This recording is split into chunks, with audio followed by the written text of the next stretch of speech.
We're talking some spicy games that Dr. Finn's got, and he's got a Kickstarter coming up. What's the details on that Kickstarter? Coming up pretty soon. August? Yeah, August 24th.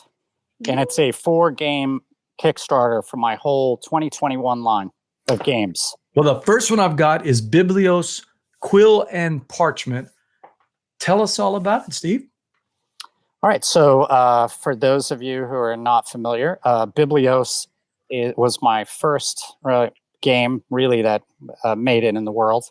And that is a game. It's a card game about monks being scribes. Then I had a Biblios dice game, which came out, and now this is the third in the series. And this is a roll and write, and it's got markers with dry erase. It's got nice wooden dice, and the basic idea is you are a medieval scribe. Also, this game I got a lot of criticism for the lack of thematic integration with Biblios, but this game I really tried to make it more thematic, and I succeeded, although it's still, it's still a loosely themed game. Hey, but at least, go ahead. Pictures that we're showing, that's from Kevin Russ, right?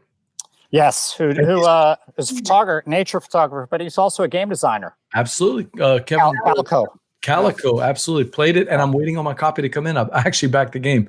Kevin taught us at Gen Con last year. But what I was going to say about the pictures is these are the final components, what we should be seeing, or this is a pre-production? What are we looking at?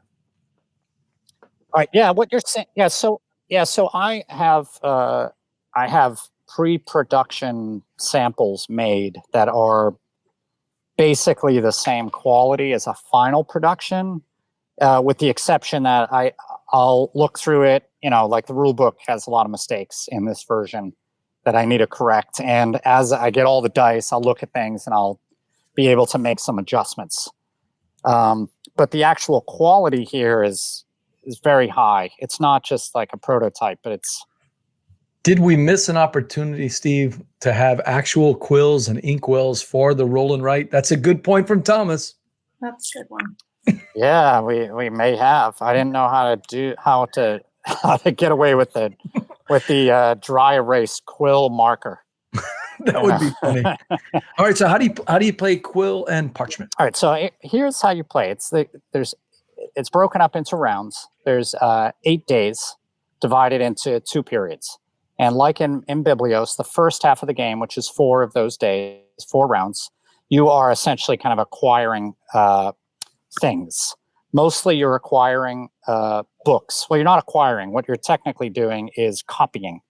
So there's some book dice that have 1 of 5 different books on them, and you'll be collecting those.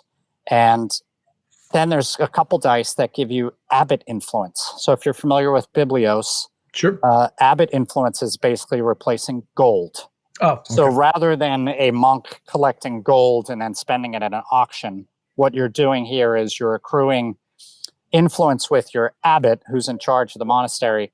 And then in the second half of the game, you're using that accrued influence to kind of influence him to give you the chores to be able to copy the books that you want.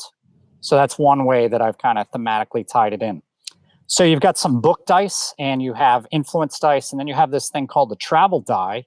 And so you have a little map. I don't know if you could see it here, but each player's card has a map. Oh, is that in that upper? Yeah, it's kind of like in the middle. It's in the middle of the upper middle of it. Yeah, I see it. And you send your novice out, and he travels along, and he picks up books along the way. And if he goes to different towns where he'll do good works in the different towns, you'll score points depending on how far he travels. So everybody has their own set of dice, and what happens is a lot of simultaneous action in this game. So one really good thing that I would say about the game is that there's very, very little downtime. Oh, so everybody rolls their dice at the same time, and you get up to 3 rolls. But the slight change from like a normal Yahtzee thing is everybody decides at the same time whether they're going to roll all their dice again, roll exactly 1, or roll none. So you don't just like pick, I'm going to pick these 2. You have to say, I'm going to roll them all, 1 or none. And you'll go like none, you'll point to one. There you go. Right. You'll point to one that you want to re-roll, or you'll say roll them all. After everybody stops rolling, everybody stops rolling, then they'll mark their sheets. And there's a little interaction because in the main board, there's a thing called a chapel. So this really is an interaction, but on the main board where the dice are to the right, you have a chapel. And if you get chapel dice, you're allowed to move closer to the altar. And that's going to be used for a lot of tie-breaking scenarios throughout the game. So whoever's closer to the altar, moving up the track furthest towards the altar is ahead for ties. So in the first half, you're accruing influence. Your guy is moving out in the world, and you're copying books. And in the second half of the game, if you're familiar with Biblios, you know that there's 5 different categories of things. In this game, there's 5 different types of books. It's like religion. So this is where thematically it came in better too. It's like religion, philosophy, astronomy, herbals, which are books about herbs that medieval priests used to write about, and bestiaries, which are books about fantastic beasts. So you're collecting those, and those have different values. And so the more valuable it is, obviously, the more of those books you want. And those values are shown on the main board with the dice. And the dice start off where religion is the most valuable because it is a monastery. So unlike Biblios, where they all start off equal, in this game, the dice are different. So the value of the different categories are laid off. One is worth 4, 2 are worth 3, and 2 are worth 2. So now right at the start, you know that some things are more valuable than others. And then the second half of the game, and this is where I don't know if this is unique or not, but does anyone out there in the audience or one of you two know, is there a roll and write game that has auctions? Because this one does. What? So in the second half, on Sheldon, man, we could just there we go. And find So out. in the second half of the game, the dice that everybody rolls gets put now on the main board, and then what we're going to do is use the Abbott Influence that we did, that we accrued in the first half, to bid for groups of dice that are freshly rolled every round, and you're bidding for a group of dice and a special power that comes along with each group. And then in that second half of the game, whoever wins the embellishment die each round can manipulate the values of the categories. And that's where there's a similarity with the original game of Biblios. So